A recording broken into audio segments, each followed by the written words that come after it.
Hello everyone, it is Jamarcus here, and I'm here with week 7 of the PUDL Ultra Volunteer, and I'm faced up against Razzle Dazzle. Their team is quite interesting, a lot of mythicals, legendaries, whatever you want to call them, and some very big threats. Freeze Dry, I have no switch in for. My top 6 Pokemon do not want to take it at all. Moltres can kind of take a hit. Freeze Dry, Spidef, Dunsparce, or Spidef, Berserker could help, but I'm not bringing those two. I've brought them both once. They're staying on the bench for now on, probably. So, Freeze Dry just cooks my team, and then Earth Power plus coverage for these three is also very strong into my team. And then Jirachi, Florges, Shaman, and Weezing are quite good defensively. I think Keldeo is pretty bad this matchup. Azumarill plus Dragapult really handle it quite well. And then there's Deoxys as well, which can outspeed Scarf Keldeo if I want it to. Entei kind of struggles. I got some good fire resists, although Pult and Azu don't really want to be burned by Sacred Fire. And then Terra Cincino is very scary, put a lot of work in for Razzle. And I think it's quite good this game, although it kind of struggles with Pult plus Overquil. But I think it's a better Terra Cap than more Pico here. And then onto the team I built. I built this team about 2 weeks before the match actually got played. We had the week of break, which I've made my teams in advance. And I don't really remember what the stats are for. Probably just to outspeed Florges. The bulk I don't think meant anything. Enough speed to outspeed everything. The Russian Spidef. Enough speed to outspeed probably Florges, yep. And then Modest Greninja, which is slower than Cincino, but I was okay with that. I wanted the extra damage. So I brought full hyper offense, 2 screen setters. This Spikes probably should have been Volt Switch. I already have Spikes on Overquil. I have Custap Berry, Endure Self-Destruct Overquil. They don't really have a great grounded poison because they probably want Levitate on Weezing, but maybe Neutralizing Gas would be good too. So that makes me think T-Spikes are going to be really good this matchup. My first sweeper, I have Cosmic Power, Weakness Policy Deoxys with Stored Power Drain Punch.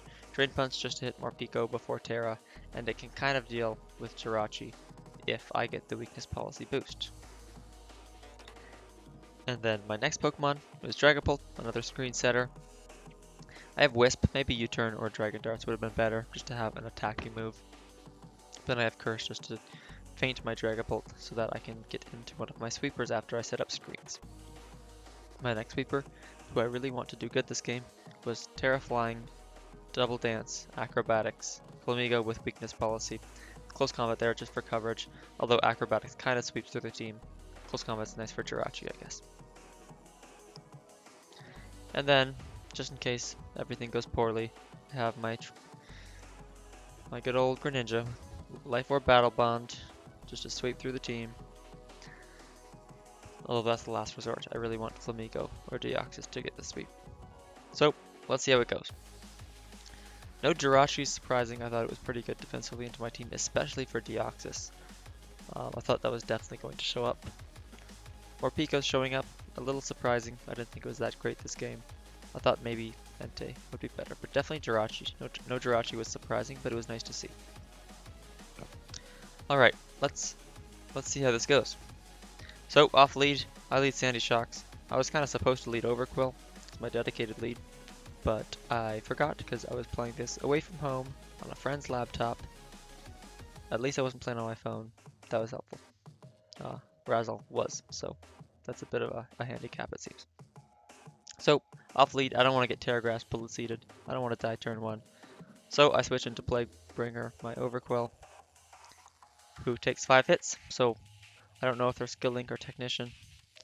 They're probably Technician loaded dice though, is my guess. I set up T-Spikes because I don't see a grounded poison. They have 2 Pokemon that can remove hazards. But I want my T-Spikes up. I click Endure expecting an Earth Power. They just click U-Turn. I see that the Life Orb. So another Life Orb Sheer Force, which is no surprise. And then I can't click Endure here. So I just click Spike, hoping to stay alive, and I do get them. They click Secret Sword to not kill me. I get Custap Berry, Self-Destruct, and Keldeo goes down to Poison. This is going pretty well for me. They bring in Florges, bring in Dragapult to set up some screens. I go Dragapult here instead of Sandy Shocks, because I already have some hazards up. I don't want Cincino to come back out and just have the same interaction, but now I don't have Overquill. So I bring in Dragapult, start setting up my screens. Even if they were Scarf, I was fine. I set up my dual screens, and then I paint myself with Curse. They're starting to take a lot of chip from Curse, and I decide, you know what, let's go for the Flamigo sweep. Make sure to not Terra here, because I want to get my weakness policy activated for Terra, as this thing clicks Moonblast on me. But they actually go for Misty Explosion, which also does the same thing for me, sets up my weakness policy. I'm hoping that counts as a kill for Flamigo. I'm not actually sure. I'll have to check with the mods about that. But at least it's looking right now like Flamigo's going to get 4 kills, because what do they do here? Sashes are going to be broken. If they were Sash Landorus and didn't take the Life Orb damage, that could have helped them. But besides that, this game seems like it might be over. Let's see if they have a chance though. Terraflying Acrobatics is going to easily kill Landorus. Cincino, I click Terraflying Acrobatics on again. Close Combat's super effective, but just in case they're Terra Fairy, I want to click that, even though Close Combat would have killed Terra Fairy from there. Close Combat to kill the Kyurem. And doesn't seem like Morpeko is going to stand much of a chance either. Taking hazards, even though the hazards are invisible for some reason. I've had that happen in replays a couple times now. So Morpeko goes down, and that's the game. Flamigo gets the sweep, just like I was hoping. I did have another screen setter and a Deoxys in the back too, and then Greninja for the last resort, just in case. It doesn't actually have last resort. It's just the last resort for my team. So there's week 7. We get another win. We're 6-1. So we are either second or third in the tiering. Not quite sure. I know Willow won again. So he's still first. Trying to get that first position back, but I don't think it's going to happen. One can dream. Next week, week 8, we definitely don't need to win this game. We got a pretty good seed already, but it would be nice to win. We're facing a pretty tough matchup. Cinderace can court change around all my hazards and screens that I might be setting up. And then they have a very bulky core that's going to be hard to take down of Tinglu, Iron Hands, and Alamomola to wish them both up. It's pretty hard to kill a Tinglu and Iron Hands already, but when they have Wish support from Alamomola, it's even tougher. So I'm going to need to find a way to break those 3 down. And then they have strong breakers like Walking Wake as well. So that's going to be a tough matchup. We'll see how it goes.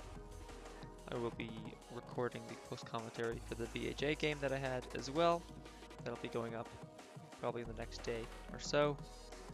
And then gotta finish up this PUDL, and then we just got the 2 leagues left. Thank you all for watching, and I will see you later. Bye-bye.